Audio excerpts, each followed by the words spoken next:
आस करथन प्रयास करथन, जी हाँ तोर धाम जाए के।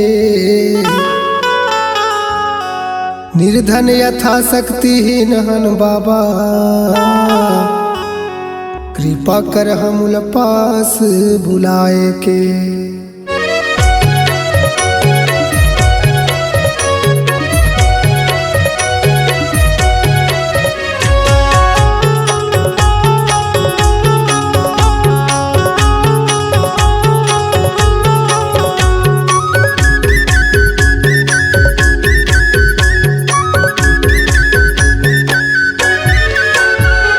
कृपा कर दे बाबा तोर जी हाँ धाम जाबो। कृपा कर दे बाबा तोर जी हाँ धाम जाबो। तोर लाखों संत के, तोर लाखों संत के दर्शन करियाबो ना।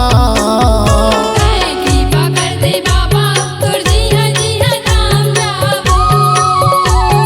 कृपा कर दे बाबा तोर जी हाँ धाम जाबो।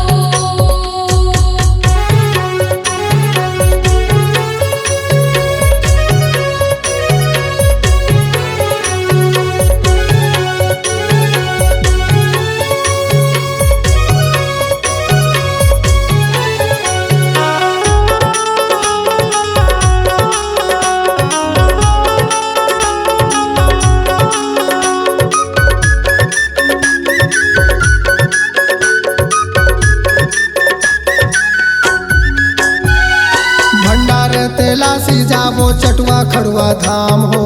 चटुआ खड़ुआ धाम गिरतपुरी जन्म भूमि सा बोले महान हो। सब बोले महान।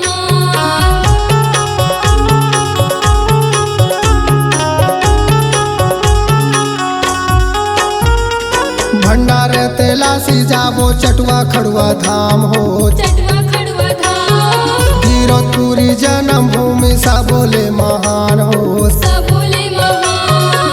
तुम मीनार के ऊंचा जाते खाम के, मन की मनौती मनाबो। कृपा कर दे बाबा तोर जी हाँ धाम जाबो। कृपा कर दे बाबा तोर जी हाँ धाम जाबो।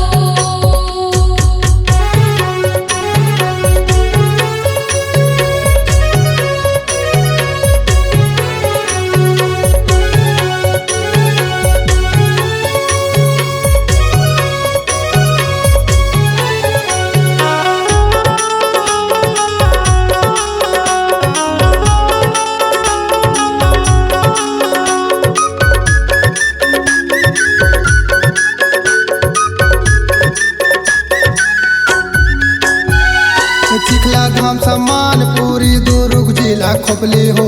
दुर्ग जिला खोखली पड़ी तालाब धाम बन के जिला है मुंगेली हो। जिला है मुंगेली।